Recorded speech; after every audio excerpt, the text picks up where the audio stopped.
What's up, everyone? John Rettinger from Techno Buffalo here. Last week was a disastrous one for Apple. The company's value fell almost 13%, and the process they plummeted from being the most valuable company in the world to the second most valuable company in the world. And second place is never too bad. We're talking about losing almost 20% of your value in the span of a week. Things can get disastrous. So I want to tell you what I think Apple can do to improve their market share and their mind share and regain some of their lost luster.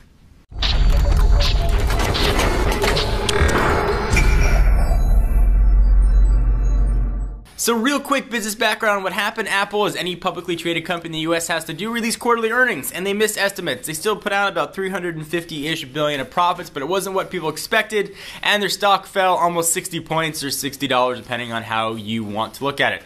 It was absolutely disastrous for the company, losing 20% of their book value really in just about 48 hours. But it's a smaller part of a larger story. Apple's been losing mind share and market share for the better part of the past 14 months. We've really seen Samsung lead that charge and the Android assault. So what does Apple have to do to regain their lost market share? Well, first, there are multiple Android phones on multiple carriers and multiple price points.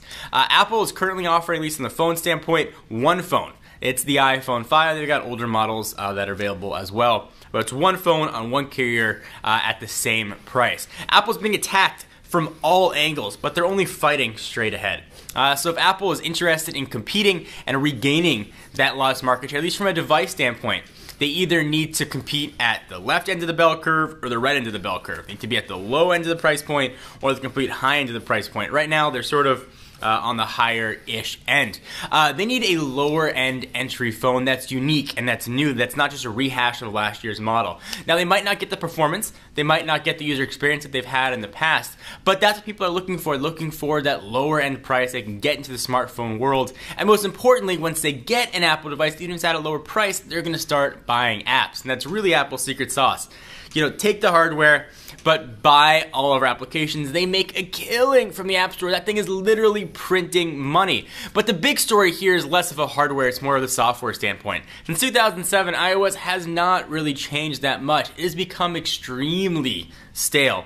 The icon's still the same, you interact with it the same, you can now create folders, you can move icons around, and of course we have the App Store. But things just haven't evolved. You don't have any way of quickly viewing information. You don't have any sort of live tile equivalent or widget equivalent or anything along those lines. In order to get the information, you have to look inside of an application. If you want to see what notification is, you have to go inside of an application. There's Notification Center, you can pull down, but you only get just a smidgen of information there.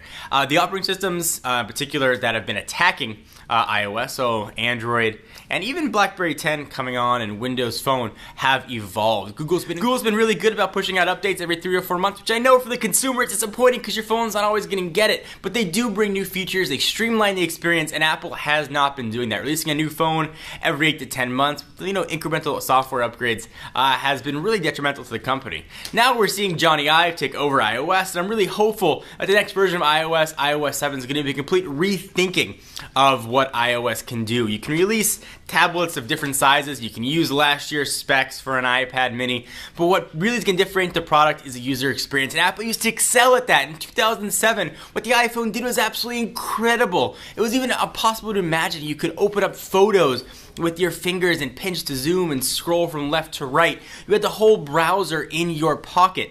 But now everything has that, and Apple hasn't brought anything new to the table. They ushered in the app world, absolutely. But again, what have you done for me lately? A company's not going to make money based on innovation they had in 2007, 2009. They're going to make money based on innovation that they have now. So I'm challenging Apple, please update iOS, make it something new and fresh, push the envelope.